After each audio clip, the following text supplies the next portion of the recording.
We've got Katie with us today, who's and I'm sure you've seen her face on the Facebook event, but you'll see her in that little box in your Zoom screen there. And Katie is actually a Profit First coach, and so one of the things that kind of one of the things that we're trying to do this year is really expand, your ability to access more experts in different spaces. So, rather than me trying to be everything, which is just not going to happen, we bring in more and more experts to help us with very specific stuff. Now, Katie does some very special stuff, and she actually wrote or authored. She's an author. She wrote a book called Profit First for Tradies. The original version you might have heard of, which is Profit First by Mike Michalowicz, and Katie has written the tradie version of that. Correct me if I'm wrong, Katie. Right. Of course. Feel free to step in any time that I'm wrong. And so Katie is what we call a Profit First coach. It's something that if you've been in my community for a little while, you will have heard of. And Katie goes a couple of levels deeper than I can go with you. So she's also a fix this next strategist, and just an all-round nice person to deal with. Let's put it that way. So I'm not going to say I'm going to shut up for a little bit because sometimes I get carried away, and I'm going to let Katie get started with sharing some stuff. Awesome. Well, thank you for having me. Let me see if I can share my screen correctly. You should be able to see my slide. Yes, you can see that. Yes. Okay, beautiful. All right, awesome. So you should be able to see my slide that says The Power of Profit, and it's got a copy of my book there. We're all good. All right, awesome. So as Terence said, I'm a certified Profit First professional. So what that means is that I have gone through a whole bunch of training to be certified in Profit First, because whilst it is a simple system, there are lots of complexities to it, and that's where my book came from, because in Australia, we have some differences to what they do in America. And then also as tradies, we have some differences to other different types of areas as well. So as Terence mentioned, Mike is the author of Profit First.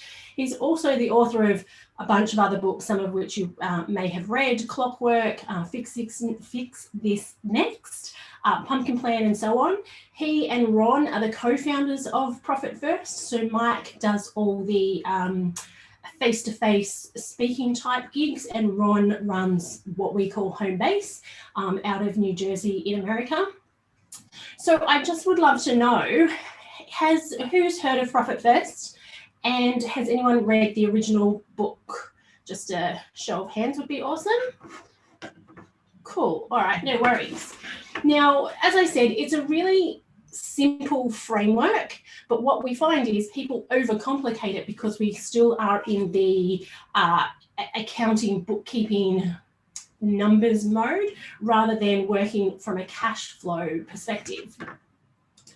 So traditionally, when we're talking about accounting, we're talking about your sales, take away your expenses, and what's left is your profit.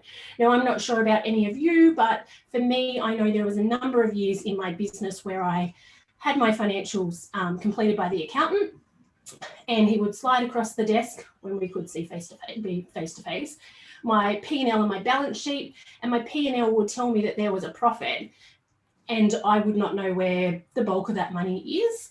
And generally we would not say anything, and you move to the next year, and it just would continue on like that. And what would happen is that we just get in this habit of making profit an afterthought. So what Profit First does is flips that and makes it, obviously, the first thought. And I'll go through and explain that in a moment. So what Mike talks about in Profit First is Parkinson's law. So we always use the tube of toothpaste example. So when you've got a full tube of toothpaste, you tend to put on a whole bunch of toothpaste on your toothbrush, you brush your teeth and you get a good clean. But when your toothpaste looks like the one on the screen, we still manage to squeeze out every last bit, brush our teeth, and still do a good job. So what we have done is we apply that to our businesses and to profit.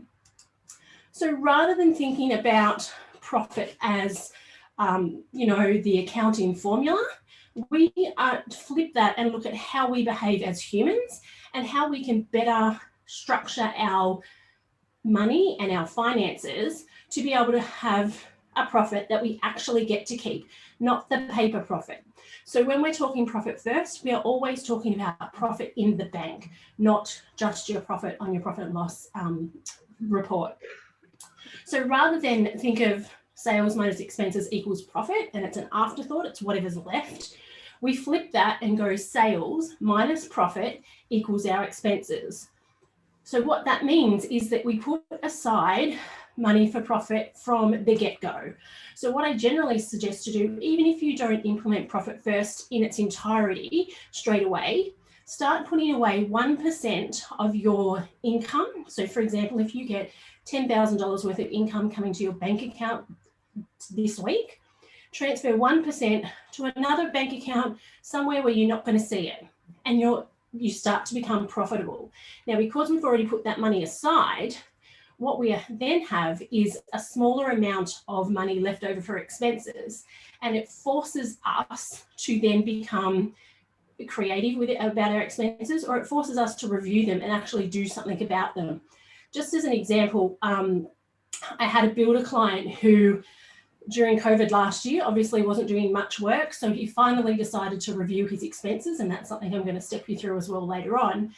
And what he found was he was paying for a car insurance policy for the last 5 years, and he had sold that car 5 years ago. So his bank, the insurance company, refunded him 12 months worth of policy, but not the other 4 years. And I know that sounds ridiculous, and who would miss that? The amount of times I have clients when they do this expense review that, as I said, we're going to do in a minute, and find an insurance policy for a car or a ute, a van, even business insurance, some sort of thing that they've been paying that should have been cancelled months or years ago. Probably, I would say in 60% of the cases, I would have people come back to me and go, you know what, I did find something. And it's just simply because we don't focus enough on our expenses, and those little things slip through and they don't make much of a difference. Now, when you start taking your profit first, you're going to have a limited amount left for your expenses, and that's going to start forcing you to have a look at those, which then is obviously going to benefit you down the track. Now, one thing I did forget to say at the beginning, I do tend to talk fast, so we are recording, so feel free to watch the recording. The other thing I wanted to go through here is when we're talking about profit, we are not replacing the accounting tax side of things. Absolutely, the accountant has to do that for you because we have obligations to the ATO that we need to meet. So that stays the same. What we are talking about with profit is money that you get to keep as your reward for being the business owner. So this is different to the wages that you should be taking. You should be taking a wage that covers the role that you do in the business. So if you were to replace yourself with somebody else and you had to pay them a wage, you should still be receiving that wage. Now, I know for many businesses that isn't always possible at the start, but that should be one of the goals. The other goal is that we should be profitable and being able to reward ourselves to take the risk to be as being the business owner. When I also talk about profit, I talk about more than just the money side of things. Obviously, we need to pay ourselves a wage. We need to, pay ourselves a profit to reward ourselves. It's great to have reserves built up if something goes wrong. For example, COVID, whilst for many of the tradies I worked with and spoke with, COVID didn't have too much of a lasting effect with them. It's not to say that there won't be something else down the track. There absolutely will be. So we need to have reserves. But for me, what the most important thing is with profit is that we get to have fun, we get freedom, we get the time to have ideas and create those in our business rather than have this list of things we'd like to do but don't get the time to do. And most importantly, we have extra time. because our business is now running much more efficiently, and in a really easy snapshot, you can see what money you have aside for what purpose. Now, I'm not going to go into all the details of all the different bank accounts and so on and so forth today. What I am going to focus on is the expense side of things, which we'll get to in a minute. But I just wanted to really highlight that as a business owner, particularly for me, time and choice is a big factor. Now, just as an example, my son had a motorbike accident over the Christmas holidays. I was able to take time out of my business to spend time and he's perfectly okay. I should have started with that, sorry. I was able to take time out of my business because I had the reserves and I had the profit there to still pay me what I needed to be paid whilst having that time off. And I find that's something we don't think about very often. We don't like to think about when those things go wrong, but statistically, unfortunately, health issues and accidents are going to happen to us as business owners. We're not immune. So we need to make sure that we are, that we're profitable, that we can be able to cover ourselves if something like that happens. Now, even though I'm not sure if we've got any car lovers here, I've always been a Holden person rather than a Ford, but this is one of my favorite quotes by Henry Ford. If you always do what you've always done, you always get what you always got. This is a perfect quote that I love for Profit First, because I hear so often businesses explain to me what's going wrong and how they don't have, they're wondering month to month how they're going to put money aside for GST, or they owe super, or they've got a tax repayment plan, but they keep doing what they've always done. Unfortunately, that got you to where you were. You need to do something different. Now, I always say, if Profit First doesn't work, you can always go back to what you were doing, but give it a try. Now, if you're a business that you don't have any issues with cash flow, you've up to date with all your repayments, you've got money in the bank, you're doing wonderfully, then Profit First may not be necessary for you. Whatever you're doing may be working. But if that is not the case, which is the majority of the tradespeople that I speak to and work with, then maybe Profit First might be useful for you. So what we tend to do as humans, we look at our bank account and go, can we afford to buy X or Y? Can we afford to pay these bills? And what Profit First does, it leverages that habit and puts some structure around it to make it easier for us. So what I'm going to go through is the 4 principles of Profit First. The first one being use small plates. So if anyone's ever been to a buffet, you will know that we tend to overeat when we go to a buffet because we have more food available to us. When we are served a meal at a restaurant, we only tend to eat what is on that plate. Similar with Profit First, we use multiple bank accounts for different purposes. And the reason why we do that is, for example, our operating expenses account. If we have $5,000 in there and we have $6,000 worth of bills, we don't rob Peter to pay Paul. We don't borrow from any other bank accounts. We have to then look at our expenses and see how we can either reduce them. We may need to contact our suppliers and let them know that we're going to be late paying them. And I know that sounds horrifying, but these are all red flags that your business is not profitable. So I often have people tell me, I never had this problem before. I was always able to pay my bills. It's like, you've just told me you've got a tax debt, you owe super, you've got supplier debt. Maybe that's not the case. So yes, it will highlight the flaws in your business and it will highlight where you need to focus, which I look at as a positive because it shows you exactly what area you need to work on first.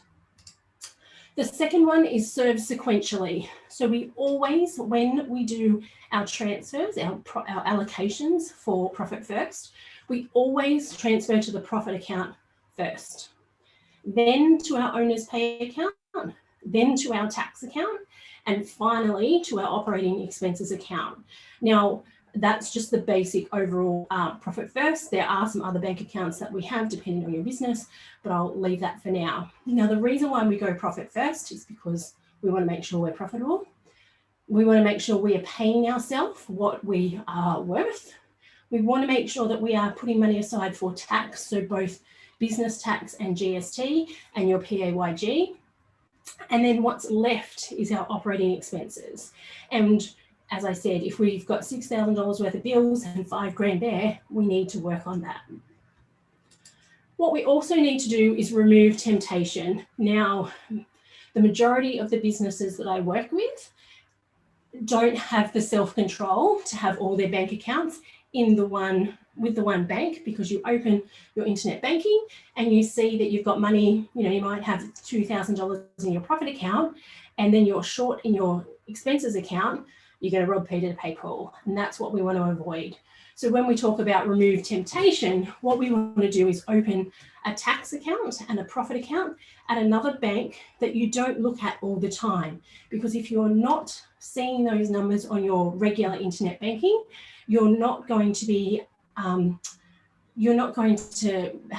be tempted to borrow there instead of going through and doing the work that you need to do. And the fourth principle is to enforce a rhythm. Now, I can't stress this one enough. We just need to make an appointment with ourselves once a week and sit down and look at our numbers. Now, you have to treat that like it's a new client, because it's just as important as a new client, if not, I would say more important, because if you are not managing your cash flow, it doesn't matter how many clients you get, you're going to go broke anyway. So by enforcing a rhythm and setting that time once a week and sitting down with yourself, no distractions, then what you're going to do is have week in, week out, dedicated time for your profit first and your finances. So what we're going to go through now is how to review and reduce your expenses without going without. So for me, I don't like the word frugal. I really don't even like the word budget. It's really important that your business can provide you what you need. Now, it may not be able to do that to start with, but we definitely have to have those goals in mind, and we need to work towards those. So when I talk about reviewing and reducing your expenses, it's not cutting everything out so it's bare bones. You may have to do that for a period of time to start with, but we want to make sure that we move towards your business being able to support you and what you need in your personal life. Now, for many, we have an amount that we need to cover for our personal life, and that is where we're kind of comfortable. That's a starting point, but I always want you to work towards, in a perfect world, what sort of income would we need from our business to be able to support our lifestyle?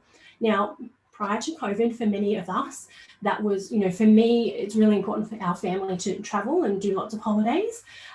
So that's something that over the years of working, having profit first and using it in my own business, that I've increased my income to incrementally cover those more and more holidays that we want over the year.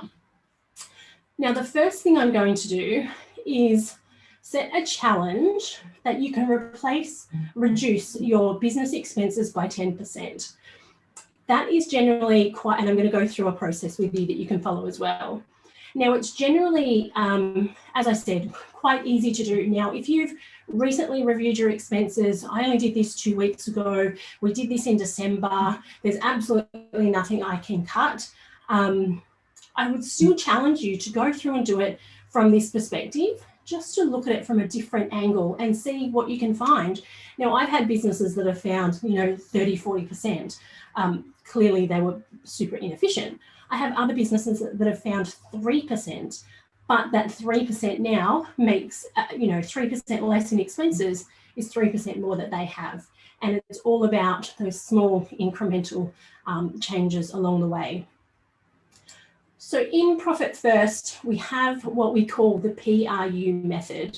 So profit, replace, and unnecessary.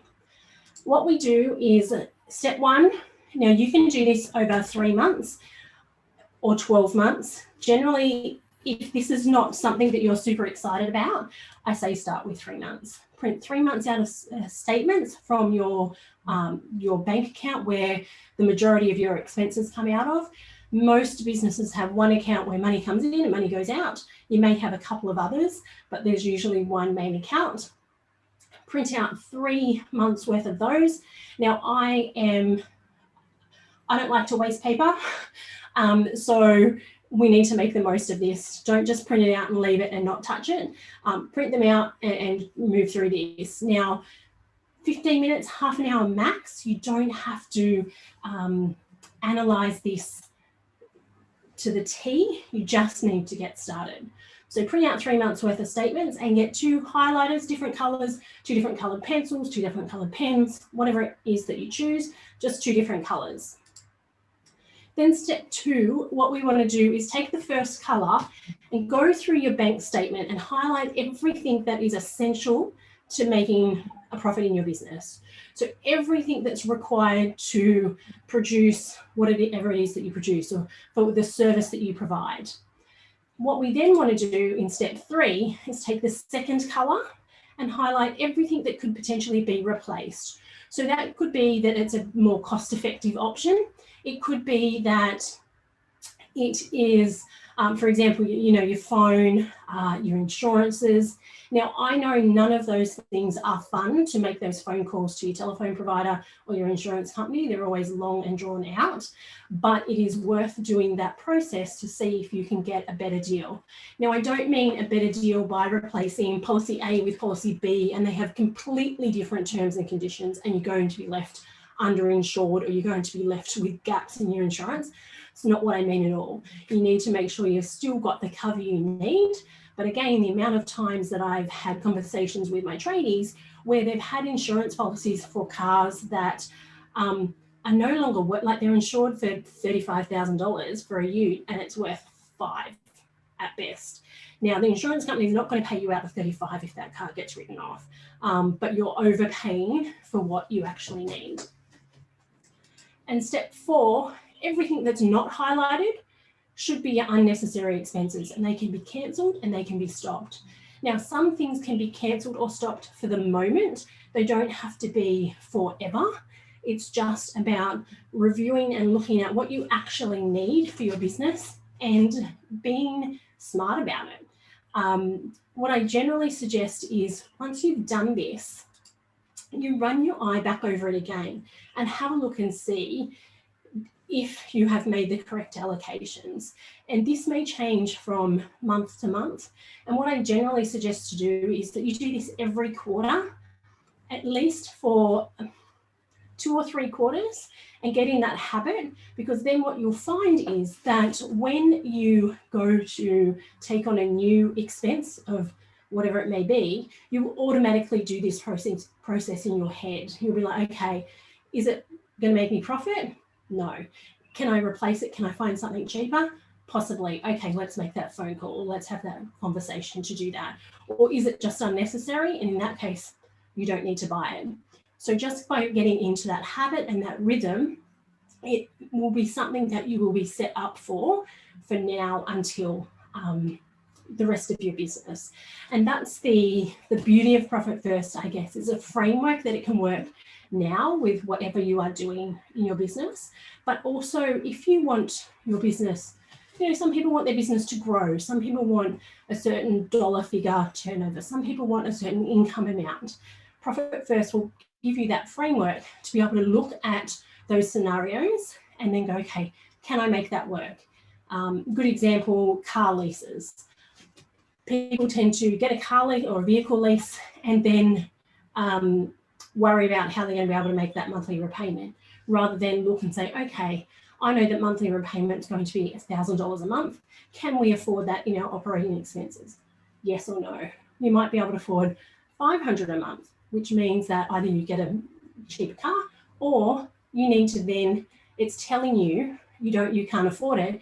You need to then look at potentially your sales and so on to be able to cover and bring in extra money. So it's a tool that allows you to make decisions in your business much, much easier than just making the decision and then thinking, how's it going to work? What do we need to do? Now, what I would love you to do, and I have spoken fairly quickly, so we've whizzed through this. What I would love you to do is to book a time in your calendar now, 15 minutes, half an hour, even if it's just 15 minutes to start with, within the next week to do this review. Now, as I said, if you have already done this recently, or if you've done it last quarter, I'd love you to take another look at it, and I'd love you to report back to me and let me know what you found, what you saved, or what issues popped up. Your bank statement. I always talk about your numbers tell a story of your business, and as a business owner, we have this fairy tale story in our head, but when we actually look at the numbers, it tells us a very, very different story. The beauty of it is, once we understand and read that story of those numbers, we have the opportunity to change it and make it better. We're not stuck with what we already have. We can change it. And the best way to change it and improve it is to start with your expenses. Hey, Katie. Yes. Is it all right if we just do a quick check-in? Yeah, perfect. So who's booked a calendar appointment already? Come on. Yeah, we're not letting you get away with this. Wrote it down. What's that? You wrote it down. Wrote it down. Right. So let's take a minute out to book that calendar appointment. And so I want to do two things. Firstly, I want to make sure you actually book your appointment. If you're serious about doing it, book the appointment in and get it done. Right? Pretty serious. None of this stuff is going to mean anything to you. It's going to be a complete waste of time if you don't take any action out of it. So book it in, figure out which day, which time, book an appointment with yourself. If you need me to be there, just let me know. All right? We'll make something happen. That's number one. So number two is what I'd love to hear is your biggest insight from this so far. So I'd love to just go around we've only got a small room here, so every single one of us can contribute quite easily, right? I'd love to hear your biggest insight so far. What's that? Can't hide today. Can't hide, that's right. If you got like 60, 70 people in a room, it's easy. So, yeah, who have we got? Derek, you've already spoken, so I think it's worthwhile to share this stuff. Yeah, well, I mean, we've just engaged a new bookkeeper, so we've spent a bit of time with her in the last week, and that's exactly what we're doing is we're looking at what we're spending, how we're tracking it. We've got some apps now on our phone, so it's been a real conversation point in the last month, and it's something that over the next month we'll work a lot on. So I haven't booked a calendar time because I've got a lot going on in the background, but it's all focused on the same thing. Okay, awesome. Just on that, I get really excited when I hear people working on their bookkeeping, because our numbers, the bookkeeping is the foundation to everything else we do. And so often it is overlooked, or we just keep on doing what we've done, or, that's not really my strength. I just leave it to, blah, blah, to do that for me. It's really important that we take the time, like you're doing, Derek, to review those processes and become more efficient. Your bookkeeping, so I also have a bookkeeping arm of my business, but our sole goal of any of our clients is to make it as efficient as possible, because you shouldn't be spending a stack of time in there, but you should be able to get the numbers that you need to get really easily and simply to be able to make all other decisions. So it's super exciting that you're reviewing them. As you can tell, I get excited about anything around numbers. So, and more so than most people, and I understand that. I understand reviewing your expenses is not like the most exciting thing to do, but I guarantee you when you do it, the outcomes are amazing. So. Sweet. All right. Jed? Yo. What's your insight, mate? You want to share a quick insight? I guess the accounts, that 1% rule stuck with me straight away. Knowing the figures to put away and just start doing it, I suppose. Like, I've got all the accounts set up, like she's talking about. I just don't use them. Shocking. That's super common. That part, getting those accounts set up, is the hardest step, because dealing with the banks can be painful. But if you've done that, like you've done the hard work, so start with that 1%. And I always say you only need to do little steps at a time. Don't look at it all and go, oh, I don't have time for all of that. Just go, I can transfer 1% once a week. That's it. So do you recommend reviewing that weekly, or just every time you have an invoice paid, you just put that 1% away and off that total? So say if I have an invoice for $650, just say, I take 1% of that and put that into that account straight away. So yes, once a week, set that time in your calendar to do that, to get into that rhythm and that habit. But in saying that, if you are in the position where that money comes in and then you're like, okay, I've got to pay some bills here because I've got to kind of get caught up and you're chasing your tail a little bit, then I would say do it before you pay any bills. But try and move towards, 9 o'clock on a Friday morning or 4 o'clock on a Thursday or whatever that may be to pay your bills for the week and to firstly transfer that profit amount. So really want to try and get into that rhythm and just have that super focus for 15 minutes a week rather than I got paid 650, I'm going to transfer the 100, okay, then I have the 1%, sorry, then I'm going to pay this bill, that bill, or then I have to pay, and it all that's a lot of brain space, potentially multiple times a week. You just want to focus it on once a week, literally 15 minutes. You get into the habit of this and it becomes super easy. Yeah. So you just basically look at, Katie, if I understand correctly, you look at all your income for that week, 1%, transfer it into another account, 1% of all of your income for that week. Yes. And I should mention, once we transfer that 1%, the idea is at the end of the quarter, you'll have, say you've got $1,000 in that bank account. Now that $1,000 in that profit bank account can only be spent on you. It cannot be put back into the business. It cannot be spent on a course or a tool or a whatever. It has to be spent on you. Keeping in mind, this is your reward for taking the risk of being the business owner. Now, to start with, for some people, like for me, it was really, really hard to spend that money on myself, like ridiculously hard. I just wanted to put it back into my business. And it took me probably until my third quarter of doing my profit distribution before I finally went, okay, no, I can just do it. Like the first 2 times, it was a month before I spent the money on myself. It felt so weird. But I will say, once you get used to it, it becomes very easy and it's a real motivator to do things in your business. Like for me, at least, it was a real motivator to do things that I may not want to do straight away, or I may have put it off because it wasn't the most exciting thing for me. But now I know if I do that, then I'm going to get the invoice paid, then I'm going to get my profit into my profit account, and then I can spend that. As I said, for me, my profit account is for travel for our family. So it becomes super, super motivating to be able to do that.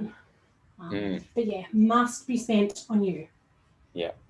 Yeah. That was only you, from a personal perspective. Yeah. So if you've got family, it can be spent on something for the family to do as a unit. Can't go and, the idea is for me not to go and spend that on my daughter. I could spend it on something that we could do together, but it has to be something that involves you as the business owner. Cool. That's great.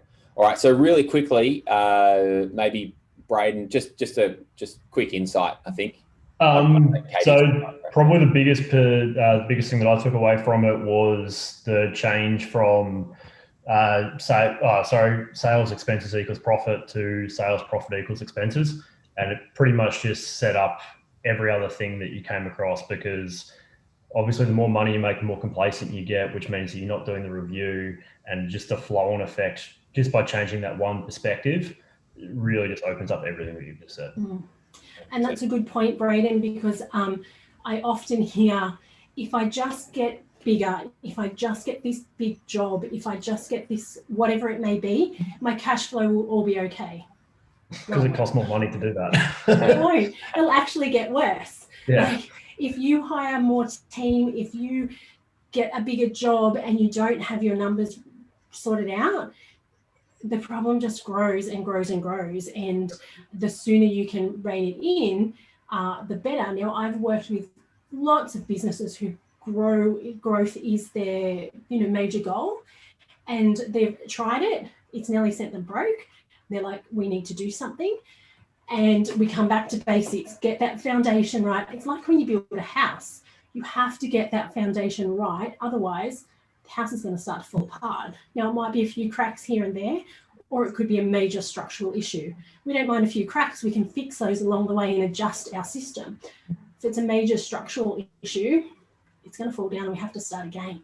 So take the time to get that foundation right. And as you say, once you can change your mindset around it and how you look at things, it makes it much, much easier.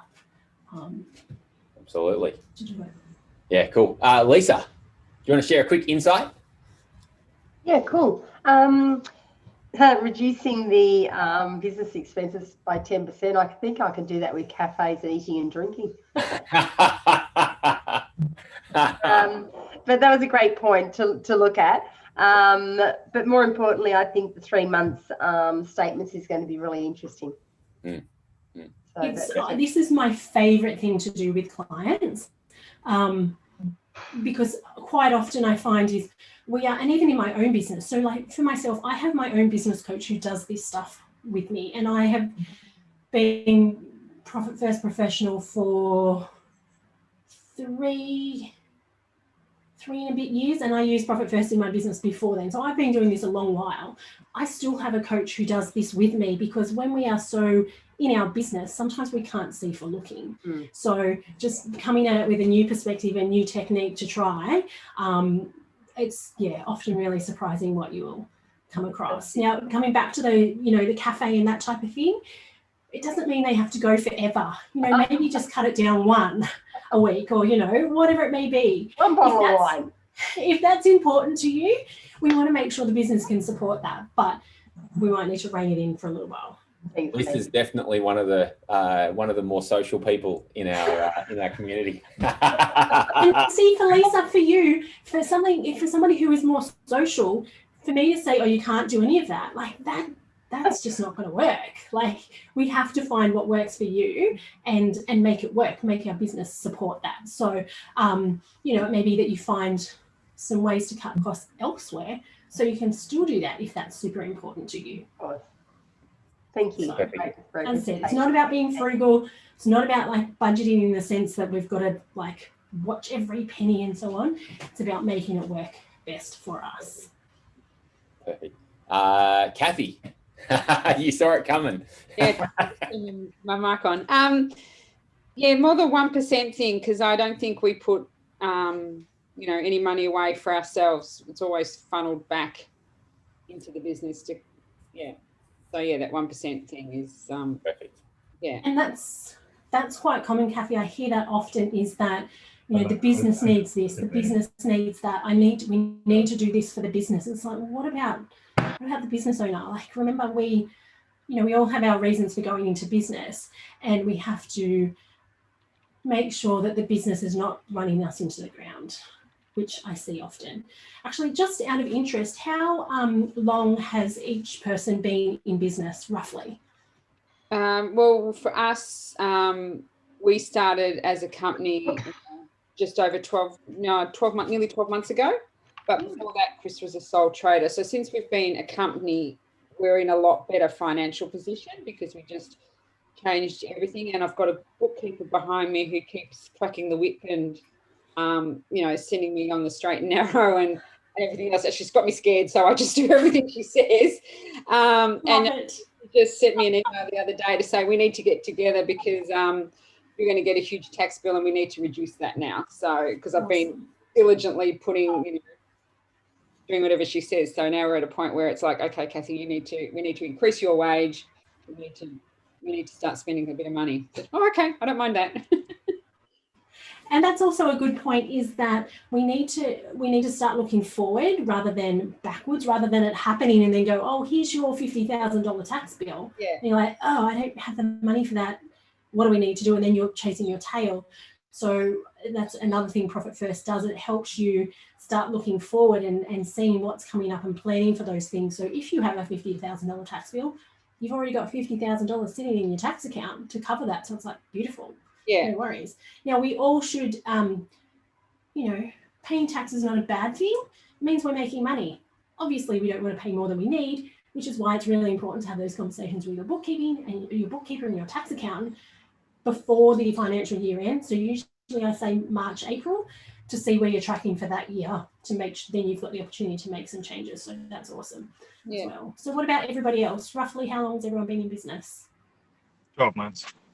12 months. 4 years. Beautiful. About 2 months. Nice. Newbie. I love getting newbies. That's awesome. Eric seems sort of just ducked off for a second. All right. Look, great insights, and there's a couple of things that we might come back to. I really like the Katie, what you're talking about. We kind of rewarding yourself and making sure that there's a fair bit of psychology, I think, behind actually doing that. So anyway, otherwise we just have a job with lots of stress. Yeah. And that's I'm sure that's none of us went into business saying, hey, yeah, please can I have a job just with a whole ton of extra stress. Like, yeah, nobody wants that. So absolutely. All right. Sorry, I just thought I'd check in with everyone. Oh, and beautiful. I'll let you continue. That's all. I mean, that's awesome. My next one was questions anyway. So if we have anything specific around Profit First or your bookkeeping from what we've talked about, or if there's anything, if you've read Profit First or if you've read my book and have any other questions, happy to open it up and answer those now for you. Don't be shy. No questions. Come on, there's got to be questions. You've done a good job.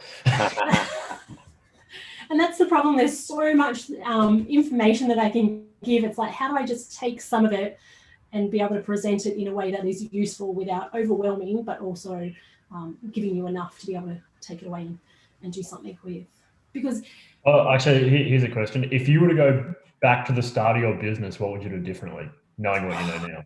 Goodness. I would do, so I started my business 2 years before Mike wrote Profit First.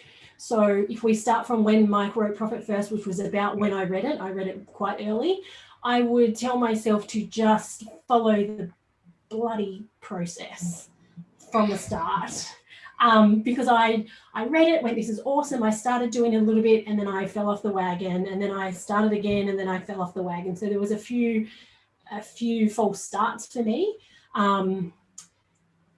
I also thought about being a certified Profit First professional for probably 12 months before I actually did it. I would tell myself to do it from the word go. It has, for me, in my business, it's always been about finding something that's fun. And if it's not fun, then I can't be doing it. My parents had their own business for 12 years. It was a coffee shop in the 80s and 90s. So it started out 9 to 5, Monday to Friday. Perfect.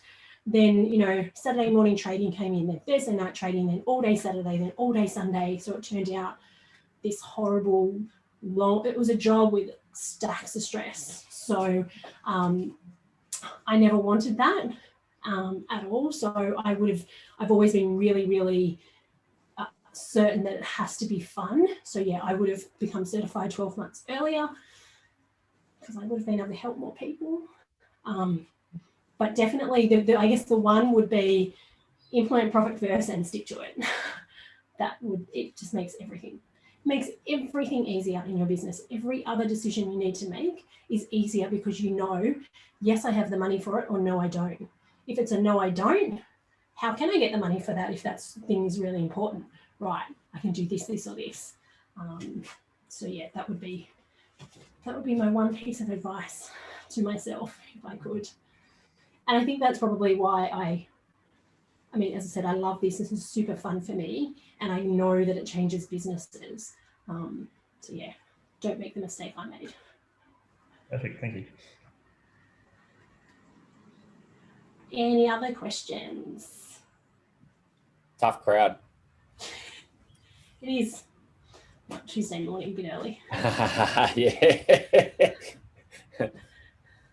How do we get others on board, others in the business on board with that philosophy?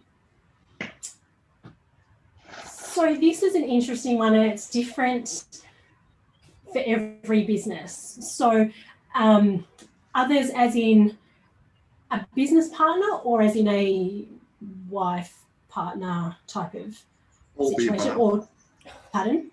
All the above. Yeah. Sometimes you can't. Sometimes everyone needs to come at this at their own pace. But what I find so I obviously work with lots of either husband-wife partners or business partners. There is always one who is super keen, ready to do it. And there is always one who is like, that's too hard. I'm not doing it. Like, I've got too much on my plate. What I find works is for that person who is keen and wants to do it, they just have to start and keep implementing and showing the enthusiasm that they have and getting some quick wins. So putting money aside for your profit, putting money aside for your GST and making sure you've got money there for that when that's due, making sure you've got money aside for tax. And you can do all of that in little bits and pieces, depending on how healthy your business is. A big one is having money there to pay the BAS without having to pull it from anywhere else.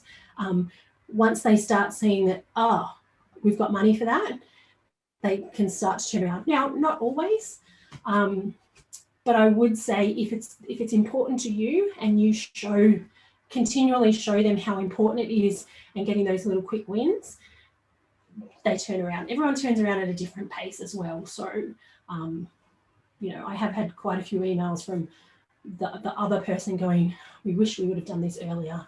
Sorry for being so unreceptive, so on and so forth. But, we're humans. We all do things differently. We all adapt to things differently. For some people, any talk around money and numbers, they instantly shut down and they don't want to talk about it, or they don't want to look at something differently, or they've got a brother or a sister or an in-law or a dad or somebody who was an accountant and they think that's a stupid idea. Have they used it? No. Is what you're doing now working? No. As I say, give it a go. If it doesn't work, it's usually because you're not doing it correctly. Actually, it's always because it's not being used correctly. But yeah, you just have to be the champion for it. You just have to be the one that is like, yes, we're going to give it a go. Like, give me 3 months. Let's try this for 3 months. If it doesn't work, we can drop it. So. Hey, Derek. Yes, sir. I don't know if you've met my wife. Have you met her yet? No, she's probably one of the most persuasive people I know. Right? And this is how she does it. She comes to me and she says, hey, have you seen this thing, whatever it is? It looks great. What do you think? And I say, it's all right. I said, all right, you definitely know best. Let me know if you want to do something about it.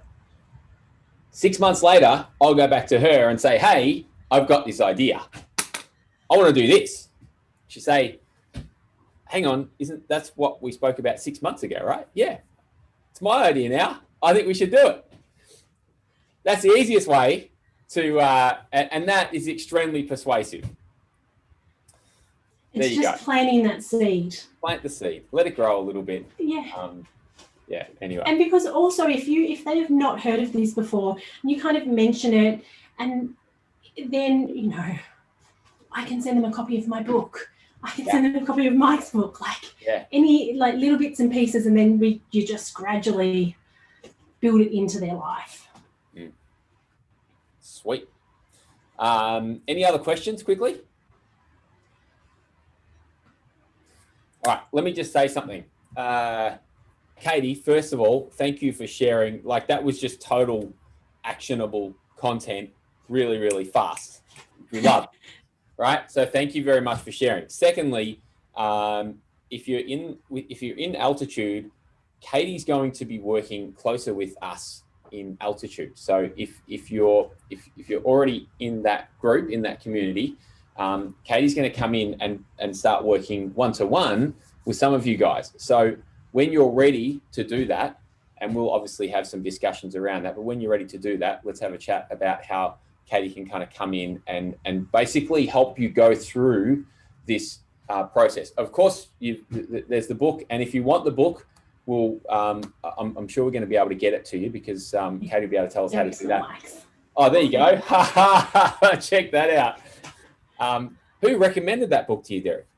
I reckon that might have been May's husband. I love it. Planting the seed. I love it. I love it. So, but yeah, basically when you're ready to start kind of really getting into the implementation of this, Katie does a one-to-one kind of thing, but definitely if you're already in altitude, we're going to do, let's say we're going to be working together very closely. So, so when you're ready, basically just reach out and we'll have more conversations about it, like I said. And that's it. I just wanted to say thank you, Katie, for sharing. And of course, the book, give us the lowdown, because I'm sure we can buy the book from Great. Oh, here we go. Yeah. Perfect. So you can get it from my website or Booktopia, Amazon, all the usual online places. If you prefer, yeah, there we go. If you prefer to listen to it, there is an Audible version as well, which I was able to record in the midst of lockdown by like making a makeshift studio in my office because I couldn't go to record it. So there is the audio version that people tend to find useful between, in car rides and so on. So. Awesome. All right. So if we have no other questions, if you've got another question, now's the best time to talk about it. All right. So this is the best way to connect with you, Katie, and we'll be seeing more of you in our community. I think that's it. Awesome. Thank you, everyone. Thank you for having me. Thanks, everyone, for showing up. You just got 7 minutes back in your life today. So thank you. Get started on your expenses. How efficient is that? Book it in now. So anyway, yeah, thanks, everyone, for being here. Thank you, Katie, for facilitating this and sharing. And I'll speak with all of you again very soon. By the way, next Tuesday, sorry, one last thing. Next Tuesday, if you guys want to set a time for next Tuesday at the same time, I'm happy to turn up with you, right? I'll post in the group. I'm happy to turn up with you. We'll create a little Zoom session. Is that possible, Paula? What do you reckon? Yeah, absolutely. All right. So I'm happy to turn up with you and we can do a little expenses review together. There you go. If you want to do it, I'm up for it. I'll be there. All right.